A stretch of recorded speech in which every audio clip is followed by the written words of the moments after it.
Olá, galerinha! Nós vamos começar a falar hoje, sobre os povos pré-colombianos. Primeiro, por que esses povos ganharam esse nome aí de pré-colombiano? É porque eles existiam, antes da chegada lá de Cristóvão Colombo. Então, antes de 1492. Por isso, eles são chamados pré-colombianos, tá? O contato desses povos da América com os europeus gerou muitas trocas comerciais, exploração de recursos, mas também gerou mortes por conta das doenças que eram trazidas pelos europeus.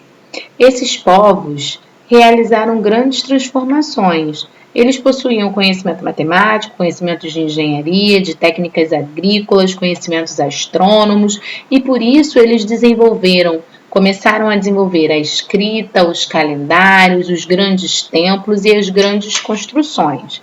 Existiam nesse período vários povos pré-colombianos, mas nós vamos focar nos três maiores, tá? As três maiores civilizações desse período, que são os maias, os astecas e os incas. Nós vamos começar falando sobre os povos maias.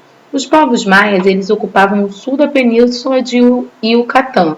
Yucatán fica localizada no México, onde hoje é a Guatemala e Honduras. Então, eles se localizavam no México e viviam no que a gente chama de cidades e estados independentes. Ou seja, uma cidade-estado maia não dependia da outra, em questões de organização social. Eles eram uma sociedade hierarquizada. Existia uma pirâmide social, tá? No topo dessa pirâmide estavam os governantes, depois vinham os comerciantes, os artesãos, os soldados, em terceiro os camponeses e à base dessa sociedade estavam os escravos. Esses escravos, eles eram geralmente prisioneiros de guerra. Então, quando os povos maias invadiam um território, aquele povo que era daquele território se tornava escravo, tá? Esses povos, eles eram politeístas. Os povos maias eram politeístas. O que é politeístas? Eles acreditam em vários deuses e atribuem a esses deuses fenômenos ligados à natureza. Então, por exemplo, o deus do sol, o deus da lua, deus da colheita, deus da fertilidade, etc.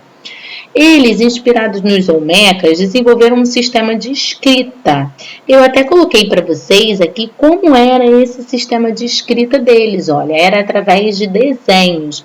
E desenvolveram também, através da observação dos astros, da colheita, um calendário. Então, através desse calendário, vocês podem perceber que eles tinham um conhecimento de astronomia e de matemática. Além disso, eles também construíam várias pirâmides, castelos e templos. Templos esses que cada uma das cidades e estados tinha um deus representante. Então, cada cidade e estado tinha o templo do seu deus representante. O próximo povo que nós vamos falar são os astecas. Os astecas tinham a sua economia, eles viviam primeiro na região central do México.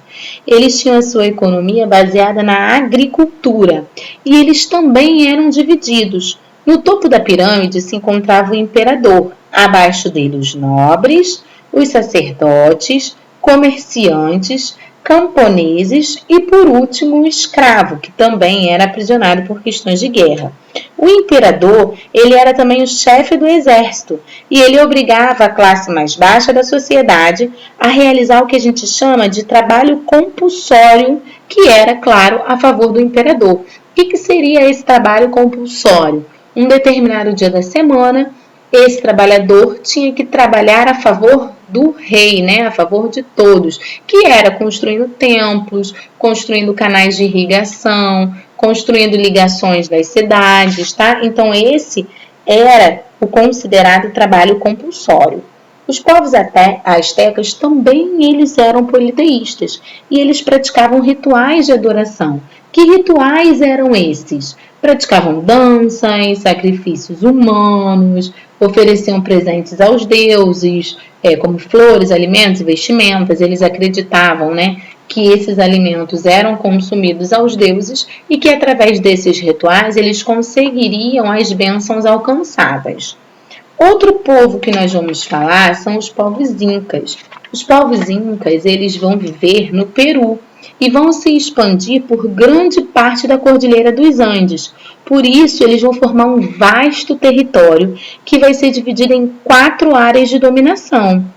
Cada área de dominação é administrada por um governador e eles também são hierarquizados. No topo da pirâmide vai ter a elite, que vai ser composta pelo imperador, pelos funcionários e sacerdotes. Depois nós temos os camponeses, tá? E por último lá nós vamos ter os escravos. Eles também eram politeístas, vão construir diversos templos e palácios. E esses templos eles eram grandiosos, tá? Eles não desenvolveram tanto o sistema de escrita como os 2 outros povos, mas eles desenvolveram um instrumento que a gente chama de quipó. O que é esse quipó? Ele servia para controlar os estoques de alimentos.